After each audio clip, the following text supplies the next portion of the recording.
সম্মানিত দর্শক, ডাকসু ভিপি জনাব সাদ্দিক কায়েমের একটি বক্তব্য নিয়ে সামাজিক মাধ্যমে রীতিমতো তোলপাড় চলছে।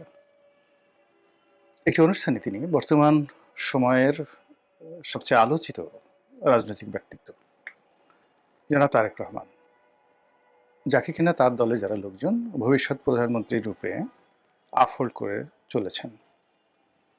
রাষ্ট্র থেকে সেভাবে রাষ্ট্রীয় প্রোটোকল দিচ্ছে, যদিও তিনি এখনো পর্যন্ত শপথ গ্রহণ করেননি, নির্বাচিত হননি।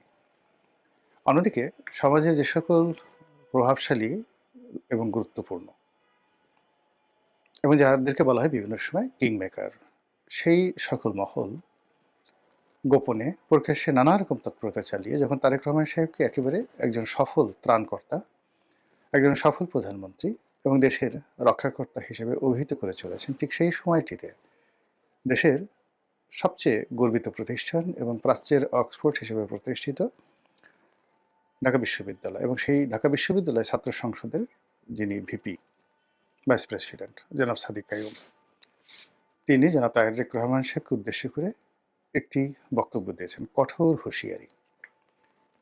এটি তারেক রহমান সাহেবের জন্য রীতিমতো বদহজম, রীতিমতো অবমাননাকর, আগামীর রাজনীতির জন্য একটি অশনি সংকেত এবং তারেক রহমান সাহেবের সঙ্গে জামাতের যে কী সম্পর্ক যাচ্ছে এবং আগামীতে কী সম্পর্কটা হবে সেটির একটি নির্দেশক।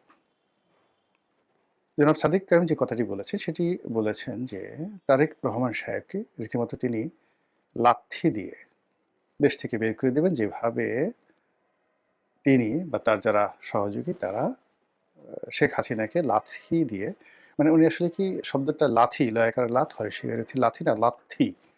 আমরা সাধারণত রাগ হলে খুব জোরে রাগ হলে লাথি শব্দটি ব্যবহার করি, আর একটু যখন স্বাভাবিক অবস্থায় থাকি তখন প্রমিত বাংলায় লয়াকার লাথ হরিশিকার্থী লাথি শব্দটি ব্যবহার করি। তো জনাব সাদিক কায়েম সাহেবের বক্তব্যটা আমি একবারই শুনেছি, এই কারণে আসলে আমি লাথি বা লাথি মানে তিনি কি রাগ হয়ে বলেছেন না মাথা ঠান্ডা করে বলেছেন সেটি বুঝতে পারিনি। তবে তাকে নিয়ে যে আলাপ আলোচনা হচ্ছে, সেই আলাপ আলোচনা হয়তো আমাদের যে মধ্যে যারা কন্টেন্ট ক্রিয়েটর তারা ঠিক ওই তার মেজাজ গরম বা তার মেজাজ শান্ত, তিনি ধীর স্থিরভাবে বলেছেন, ওই বিষয়টি হয়তো ওভাবে লক্ষ্য করেনি। কিন্তু এই অনুষ্ঠানটি করতে গিয়ে আমার হঠাৎ করে মনে হলো যে একই শব্দ যদি আপনি রাগ হয়ে উচ্চারণ করেন তো সেটার মধ্যে এক ধরনের মিনিং থাকে, আর যদি আপনি ধীরে সুস্থে শান্তভাবে একটি শব্দ উচ্চারণ করেন সেটার একটা সুদূর প্রসারী লক্ষ্য থাকে। এই যে মনস্তাত্ত্বিক বিষয়, সেই মনস্তাত্ত্বিক বিষয় নিয়ে আলোচনা করা প্রয়োজন। এনিওয়ে, এখন এখানে একটা বিষয় হলো যে সাদিক কাইয়ুম কে? সাদিক কাইয়ুম ঢাকা বিশ্ববিদ্যালয়ের ছাত্র সংসদের সভাপতি, মানে সহসভাপতি।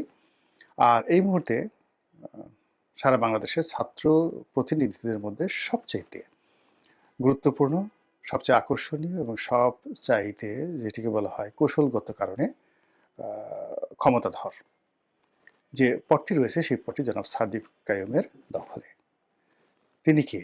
তিনি বাংলাদেশ ইসলামী ছাত্র শিবিরের প্রভাবশালী নেতা এবং ইসলামী ছাত্র শিবির এবং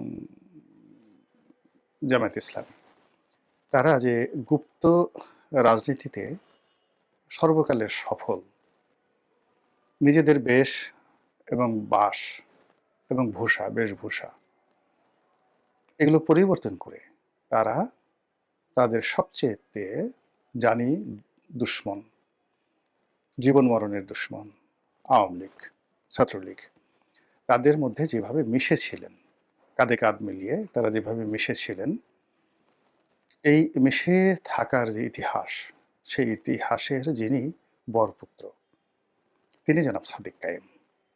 এবং তিনি ঢাকা বিশ্ববিদ্যালয়ের মতো জায়গাতে, অর্থাৎ 1971 সনের মহান মুক্তিযুদ্ধের সময়টিতে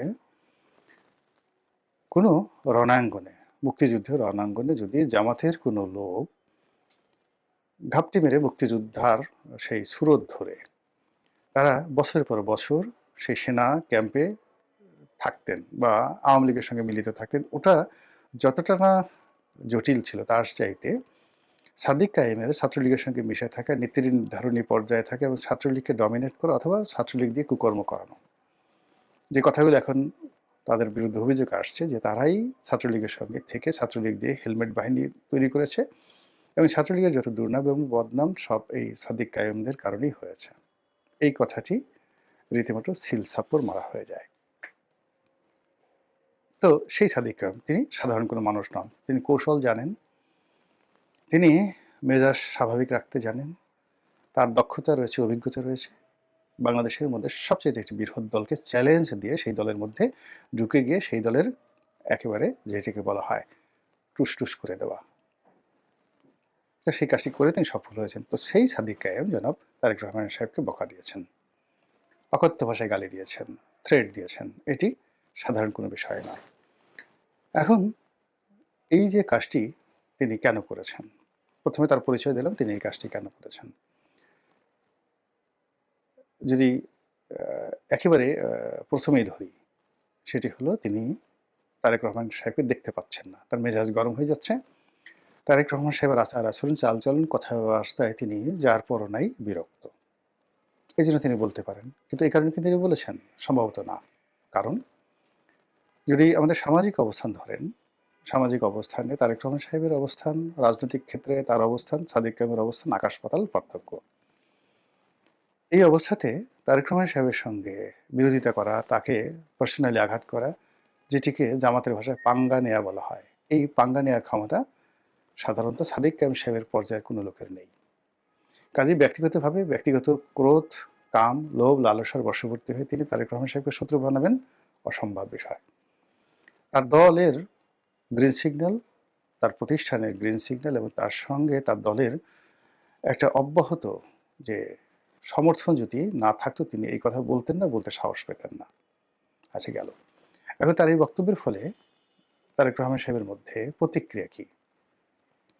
তিনি কি তাই সাদেক কায়েম সাহেবের বক্তব্যের গুরুত্ব দিচ্ছেন নাকি দিচ্ছেন না?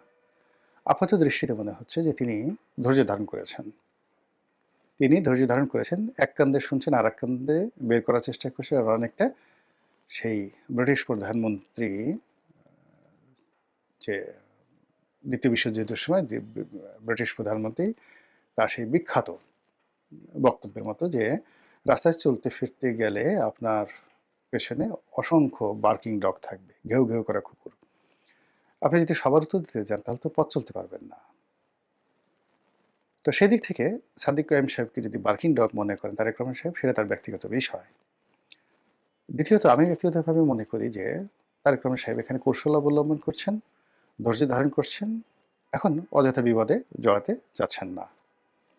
তো উইনস্টন চার্চিলের বক্তব্য অনুযায়ী তাকে ফালতু মনে করছেন না। আর দ্বিতীয়ত হতে পারে যে তিনি এই মুহূর্তে সাদিক কায়েম সাহেব, নাসিরুদ্দিন, সেই পাটোয়ারি সাহেব বা অন্যান্য যারা এই মুহূর্তে নাহিদ, সার্জিস যারা বক্তব্য দিচ্ছেন, তো তাদের সঙ্গে তিনি কাউন্টার দিতে চাচ্ছেন না।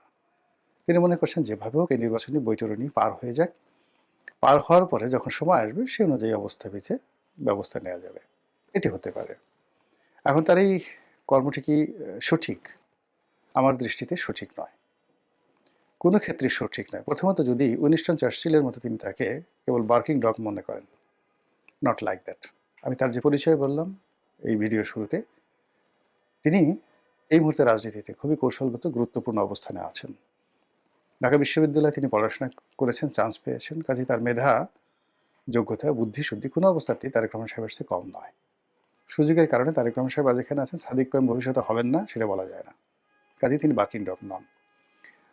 দ্বিতীয়ত, জনাব সাদিক কায়েমের অবস্থান থেকে যখন এরকম একটা কথা বলা হয়, সেটাকে তিনি অ্যাভয়েড করেন কিনা বা তার দলে অ্যাভয়েড করেন কিনা, পাত্তা দেন কিনা, এটা আমার কাছে মনে হচ্ছে যে এখানে ধৈর্য ধারণ করা, পাত্তা না দেওয়া, অ্যাভয়েড করা, এটি বিএনপির একটা নির্বুদ্ধিতা।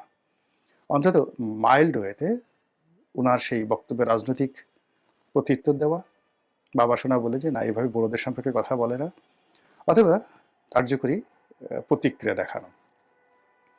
আর সেটা যদি না দেখানো হয়, এই যে সাদিক কায়েম সাহেব যে বলা শুরু করলেন নির্বাচন আর হয়তো আর 10 দিন আছে, এই 10 দিনের মধ্যে এরকম হাজার হাজার লক্ষ লক্ষ সাদিক কায়েমের মুখ দিয়ে যখন তারেক রহমান সাহেবের বিরুদ্ধে নানা নেতিবাচক কথা বলা হবে এবং তাকে গুরুত্বহীন বানিয়ে ফেলা হবে, তাকে আবার 1, 2, 3, 4-এর পর্যায়ে নামানো হবে, আবার তাকে টিনের চালা কওয়ার পর্যায়ে নামিয়ে নেওয়া হবে, এবং এটা তারেক রহমান সাহেবের জন্য ভীষণ রকম বিপত্তিকর হবে।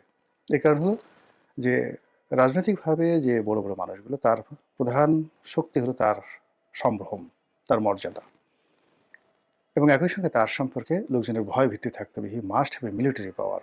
যে কোনো লোক যদি তার কাছাকাছি ভিড়তে পারে, যে কোনো লোক যদি তাকে বকা দিয়ে চলে যেতে পারে, যে কোনো লোক যদি তাকে গালি দিতে পারে, তাহলে আর যাই হোক না কেন সে কোনো অবস্থাতেই বাঘ হন না, সিংহ হন না। তিনি রাজনীতির ময়দানের একজন অগুরুত্বপূর্ণ ব্যক্তিত্বে রূপান্তরিত হন।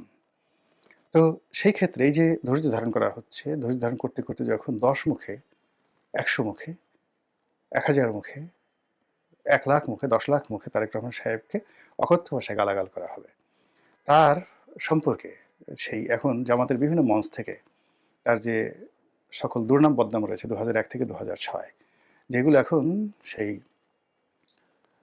বিএনপির বিভিন্ন যে সকল নেতা রয়েছেন যারা জামাতে যোগদান করেছেন, তারপর বিএনপির যে সকল সহযোগী প্রতিষ্ঠান ছিলেন, রাজনৈতিক সহযোগিতা প্রতিষ্ঠান ছিলেন, তাদের নেতারা যোগদান করেছেন, তাদের অনেকে অসাধারণ বক্তব্য দিতে পারেন।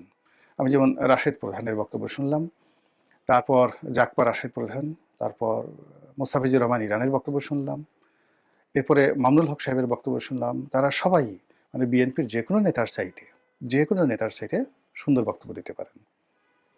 তো তারা যেহেতু জামাতের একটা প্ল্যাটফর্ম পেয়ে গেছেন, অডিয়েন্স পেয়ে গেছেন, তো তাদের সেই বক্তব্য দেওয়ার যে ক্ষমতা, এটি যদি বিএনপির পরিবর্তে ইন পার্সন তারেক রহমান সাহেবকে হিট করে বলা হয়, মুড়ির মতো এটা চলতে থাকবে জামাতের মধ্যে। এবং রাশেদ প্রধান যেভাবে তারেক রহমান সাহেবের পালিয়ে যাওয়া, লন্ডনে থাকা, তারপর সেখান থেকে ফিরে আসা, তার হাওয়া ভবন, তার খাম্বা, তারপরে ওই সময়টিতে তার মুসলিকে দেওয়া, এই সকল বিষয় তুলে নিখুঁতভাবে কবিতা রচনা করে যেভাবে জামাতের মঞ্চে উপস্থাপন করেছেন, একই সঙ্গে যদি আরও কিছু গোপন তথ্য বানিয়ে, এটা সত্য মিথ্যা ডাজ নট ম্যাটার, রাজনীতির মধ্যে এটা হয়, মানে ভবিষ্যতে রাশেদ প্রধান, তারপর মুস্তাফিজুর রহমান ইরান, এরা যদি বলতে থাকে, তাহলে জামাতকে বলার মতো বা জামাতের আমিরকে ওইভাবে বলার মতো তাদের ওইরকম ন্যারেটিভ তৈরি করতে হবে, এবং ওই রকম কণ্ঠ, যাদের কণ্ঠ শুনে। এখন হয়তো রুমিন ফারহানা বললে শুনতো, কিন্তু সেই রুমিন ফারহানা তো নেই। তারা নুরুকে, ববি হাজ্জাজ বা পার্থকে এনেছে। এখন পার্থকে দিয়ে তো ওই কথা তারা বলাতে পারবে না, বা বলাতে পারলেও পার্থের কথা এভাবে কেউ এখন শুনবে না। অডিয়েন্স তাদের যার নিয়ে ইয়ানফসি হিসেবে ব্যস্ত। তারেক রহমান সাহেবের মঞ্চে যদি সেই যেটা রাশেদ প্রধান বলছে ওইরকম কোনো বক্তা হাজির করানো হয়, তাহলে আর তারেক রহমান সাহেবের যে ইমেজটা বিএনপি তৈরি করতে চাচ্ছে সেটা থাকবে না। আর অন্যদিকে তারেক রহমান সাহেব ছাড়া অন্য কোনো নেতা যদি মঞ্চ সাজায়, সেই মঞ্চে এখন 10,000 লোকও যাবে না।